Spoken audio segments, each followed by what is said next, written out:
Hey, welcome to the 2017 Race for World Championship Series map pool quick looks for each of the 7 maps we will be using this year.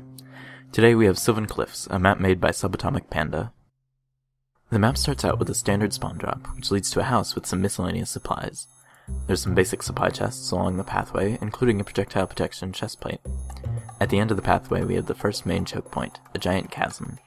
Crossing the chasm leads to the rest of the map, while entering the chasm leads to some important areas. On the spawn side of the chasm, we have a resource complex. This series of caves contains valuable resources ranging from coal to potion supplies, increasing in value as you go deeper in the caves. These caves are open to PvP pressure, so look forward to some intense resource battles. On the other side of the chasm, we have the entrance to First Wall.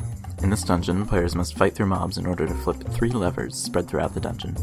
Mobs aren't going to be the only obstacle, as the entire dungeon is open to PvP pressure from the other side.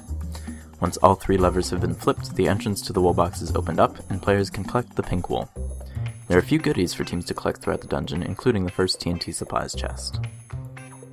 Back on the surface, we continue the pathway to a small little village.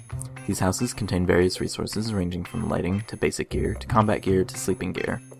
Entering this house takes you to the secondary resources. This small mineshaft is home to some fairly decent resources, including various ore blocks and some handy combat gear guarded by a few spawners. Right after the resource house, we have the fountain entrance to the second wall. This lava and water-themed PvP dungeon forces players to traverse vertical sections, lava pools, lava falls, and suspended water pools, all while being fully exposed to the opposing team. Doors will prove fruitful in providing temporary cover from arrow fire. After completing the last vertical lava fall section, players will have access to the light blue wool, as well as a nice cannon supplies chest.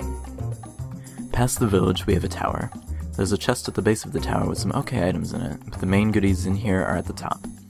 Up there, players can find enchanting supplies, guarded by a cave spider spawner and a witch spawner.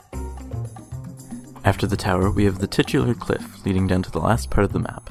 Halfway down the cliff, we have the main cannon supplies chest, so look forward to this being an important early game location. At the bottom of the cliff, we have another pathway leading to the end of the map. Halfway through, we reach a river containing some useful supplies, followed by a small graveyard. Doing a bit of grave robbing can yield some handy supplies. At the very end of the map, we have some combat supplies chests, as well as a small little resource area containing a handful of ores. After the graveyard, we have the entrance to the third wool. This PvE wool has players weaving along the bottom of the map, fending off hidden silverfish spawners, as well as other various suspended spawners. Common strategies have included bridging across the ledges to tackle the spawners while ignoring the mobs below.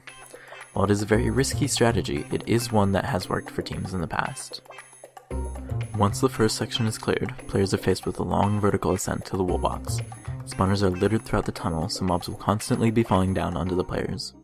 Initially, the tunnel is sealed off from the opposing team while the entrance is fully exposed, but creeper explosions and TNT cannons can change this, as the outer wall is not fully bedrocked off.